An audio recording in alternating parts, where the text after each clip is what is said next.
Welcome, everyone. Today, I'm joined by Andrew Randisi, a certified financial planner here at Pennsylvania Capital Management. We're going to be talking about smart tax strategies for you. So just some quick and easy tips that you can pop in your brain and swirl it around and keep in mind as you're going through your financial lives here. So we'll get started. Andrew, take it away with some tips for us. Thanks, Leslie. Let's get started with an easy one that's right on deck for most of us W-2 employees, and that would be maxing out those annual retirement contributions. A quick way that one can reduce their taxable income for 2025 is by contributing one to your retirement plan. Hopefully, you're getting an employer match to incentivize you to contribute. But the also thing is if you do contribute on a pre-tax scale, pre-tax dollars, you get a deduction on your income taxes for that current year. For 2025, the maximum for an individual that's under 50 that can be contributed to a 401k or a 403b, or if you want to go tax-free and Roth 401k, that's great too. That is $23,500. For those that are over 50, but there's a bit of a quirk this year. If you're over 50, and between the ages of 50 and 59, and then over the age of 64, you can contribute an additional $7,500 this year beyond that 23.5. Now, this year, there's also now what's just been instituted called a super catch-up. Now, I had just mentioned that there was a bit of a gap there between 50 and 59 and then after 64. For those that are with 401k plans for ages 60, 61, 62, 63, you can contribute an additional $3,750 on top of that $7,500 catch up. So it comes out to be $11,250 if my math seems to be correct. And let's not forget, outside of the plan, outside of those traditional retirement plans, for those that have IRAs or Roth IRAs, if you're under age 50, you can contribute $7,000 for a IRA or Roth IRA, or if you're over 50, you contribute $8,000 with that extra $1,000 catch up. That's a good one, Andrew. And you're right, really easy. Just up your contributions to your 401k plan. That's an easy one to hit. No brainer, especially if you're getting a match and your employer is going to chip in some extra because you're building towards retirement as well as getting that tax break now too. Yep. Sounds good. What's another one you've got for us? Another one that often we see a lot of our clients do, who those are charitable inclined, would be gifting to charity. Now, I'd say there's many ways that one can gift to charity throughout the year. We've seen I'd say for more smaller donations, it can be articles of clothing, it could be furniture, it could be art. We've even seen clients gift artwork to museums. But I'd say, but for most, usually it falls into two categories that clients are gifting: cash contributions or shares of stock investment securities. I would say often with most of our clients, usually gifting the shares of stock tends to work and be the best bang for your buck when it comes to gifting to charity, because you're accomplishing two goals. One, you are gifting to charity and satisfying that need that you want to do. If you're so charitably inclined, you're also gifting highly appreciated securities away to that charity. So that's not only are you getting the tax deduction for gifting to charity, you're also gifting securities that would be high capital gains. So you're not realizing those capital gains. It's a twofold purpose, which would be good on why we usually typically recommend clients donating stock over cash or other items when they want to do their charitable donations for the year. Yeah, that's a good one too, Andrew. And you're right. We have a lot of clients that do that. That's a good option. And one I think sometimes people don't think of. They think, oh, I'll write a check or I'll Venmo money to the charity. But you really can, as you said, you can get the two bangs for your buck if you actually donate a highly appreciated. Well, yeah, that's part of the reason why I like to look at clients' tax return, a tax return from a previous year or for a prospect. If we see that they're itemizing, because that's when the charitable deductions usually come into play, that's when it counts. You have to be an itemizing. If you're giving to charity, you have to itemize in order to get the deduction. If you take the standard deduction, that doesn't count. But next year in 2026, there will be a little bit of a wrinkle for the standard deduction in tax filers to be able to claim some charitable deductions. But I'd say so far for 2025 and past years, you had to itemize in order to make the charitable deduction or donating to charity worth your while. Often we'd see clients that would have 10, 15, $20,000 of cash. I'd see an itemized deduction for charity. And we'd mention a great planning topic for the following year would be, in lieu of donating $20,000 of cash, donate $20,000 of stock XYZ. The embedded capital gain you don't realize, and you still get the deduction, and then you can keep your cash. And if the client is so inclined, you can buy back that stock and you've averaged up your cost basis, accomplishing, you're covering all your bases in one shot. Yeah, that's a Now, great one, Andrew. Love it. donating stock is one part of it. You can also make charitable contributions out of an IRA, which we call qualified charitable distributions. And when financial planning speak, there's an acronym for everything, QCDs. For individuals that are over 70 and a half, one can distribute out of their IRA and donate to charity $108,000 this year. That goes up, that it gets adjusted for inflation each year. But what that is enabling a client to do, not only are they satisfying that charitable cause that they want to contribute to that's near and dear to them, if they are in the stage of required, if the client's a little bit older, say they're 73 or 75, depending upon what their birth date is, if they're subject to RMDs and have to take money out of their pre-tax IRAs, the QCD can satisfy a portion or all of that RMD, also thus saving more on taxes. Sounds good. So there's a couple of tips for you on gifting strategies that help with your taxes. Do you have another one? I know we have one on our list about harvesting tax losses. Do you want to talk about that for a minute? How the portfolio, so those are some things on how to get some immediate, I'll say, get deductions during the year or throughout the year. What are some things that can be done to make your portfolios more tax efficient? So a couple of those strategies that come into play is being mindful. There's asset allocation, which we work with clients, your mix of stocks to bonds and other alternative asset classes that meet your goals over time. There's also what we want to be mindful of is asset location, or what investment instruments we're putting in those various account registrations.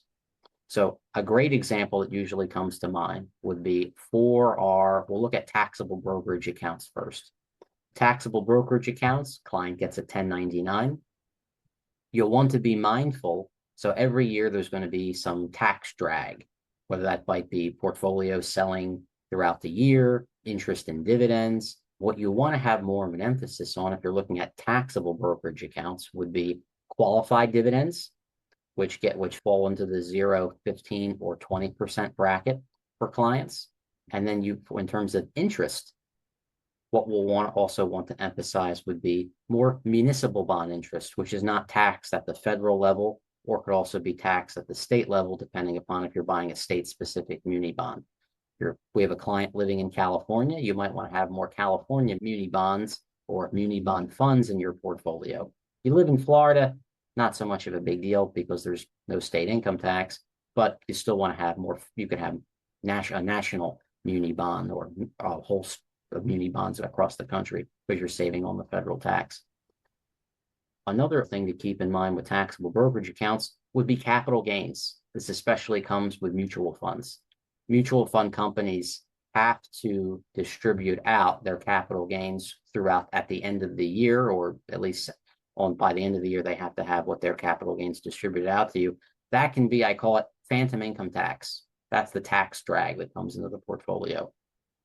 Your more highly active portfolio managers that are buying and selling stocks, or if you're doing a lot of trading as well, you might want to place more emphasis and do that in a qualified retirement account like an IRA or a Roth IRA, where all that portfolio trading and those capital gain distributions are at least either tax-free or they're shielded for more tax-deferred. And also corporate bonds. We had mentioned between municipal bonds, there would be more favored for taxable accounts because you wouldn't be paying the federal income tax during the year, at the end of the year. Corporate bonds, whether that be you buy individual corporates or you are buying a corporate bond or an investment grade ag ETF, or a high yield corporate bond ETF or mutual fund, that's best reserved for a retirement account where that ordinary interest and ordinary dividends are either tax-free in the Roth or tax deferred in your IRA. Sounds good. And then what about that one that I had mentioned about harvesting losses? I know that's a big one. I see that a lot with investors. They get so attached to their stock pick that they don't want to let it go even when it's at a loss, and that's something I think a lot of people make a mistake on, because you can sell it, take the loss, and then buy it back 31 days later if you really love the company. Correct, exactly. Tax loss harvesting strategies are definitely a way, and this was more so for taxable brokerage accounts, whether that be an individual account, a custodial account, joint account, a trust account. If especially if a client is drawing on the portfolio and is realizing capital gains, selling investments that are not doing as well, that might have a loss in them, can help reduce taxes. When you do harvest the losses, if you don't use all of the losses in that particular tax year, you are able to write off $3,000 of tax loss harvesting against ordinary income. Anything that might be extra left over, the IRS allows you to carry forward into future tax years. So the way we try to emphasize for clients is tax loss harvesting. It's not the end of the world. We want you to consider it more of as an asset. It's an asset that can be used in the future to either one, reduce future income in following years, or if you're going to have capital gains in the future, whether that be you're a business owner that's going to be selling a business, you're going to have capital gains. If you're selling a piece of real estate that might not qualify for the primary home exclusion to reduce some of the capital gains, or you're just selling some investments in your portfolio to support your monthly expenses, having those losses to offset those gains makes future years more streamlines the tax bite in future years. Great. Yep. Makes sense. How about one last one? Let's just talk for a minute or two about 529 plans, because I know, most of our listeners have probably heard about 529 plans. Can you tell a little bit about how that's a smart tax strategy? Sure, it helps in a couple different ways for taxes. One, depending upon the 529 plan, what state that you live in, gifting to a 529 plan, you might be able to get a state income tax deduction. Unfortunately, there's no deduction for gifting for federal income tax on gifting to a 529. But what really is the great thing about what happens is it can be used as both an income tax planning and an estate tax planning tool.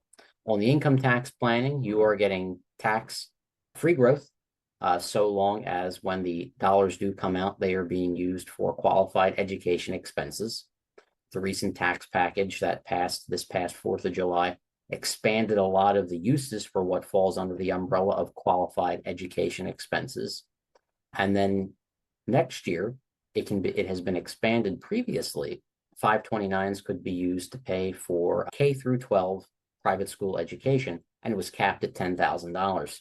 Now, next year, that's going to be expanded to $20,000 can be used for private K to 12. So that's one I would say on the income tax way, the income tax side, how 529 is going to be great, because you're getting put in the funds, grows tax free, and your child or grandchild can have those assets. From an estate planning perspective, it also works quite well too, because when you make the gift to the 529, you're reducing the taxable assets in your estate. So from an estate planning perspective, and 529s also have another quirk, they can be what's called super funded. What the IRS allows is you can donate up to 5 years worth of 529 plan contributions in 1 year. And then for the next 5 years, that's the super funding process. If one grandparent or parent did that, it's $19,000 per year is the annual exclusion. So if my math is right, 19 times 5 is 95,000. If two grandparents or two parents did that, you can remove nearly $190,000 from your taxable estate. And 5 years later, you can wash, rinse, repeat, and do it again. Yeah, that's great. A great way to really boost up your child or your grandchild's education savings account and give yourself some tax breaks on that as well. Yeah, it's plenty of added flexibility because you're solving a couple of goals. The federal inherit the federal lifetime exemption is 13 million and change this year. Next year it goes up to 15 million. So for those that have that high level of a net worth, it's a great tool, especially if you have multiple children or a lot of grandchildren. You can do the super funding and remove quite a bit of dollars from your estate if you're near those, we'll call it ultra high net worth levels. Also, at the same benefit, you're giving your child or grandchild, allowing tax-free growth for education for the future. And we know how much the cost of education keeps going up year after year. That's great. It's a good one. Thank you, Andrew. These are some good tips for our listeners to keep in mind as they move through their financial lives. And if you ever have any questions to our listeners that Andrew or anybody at Pennsylvania Capital Management could answer, please feel free to get in touch. Our website is pcmadvisors.com, and we're always happy to help. Thanks for joining us today. Bye-bye. See you.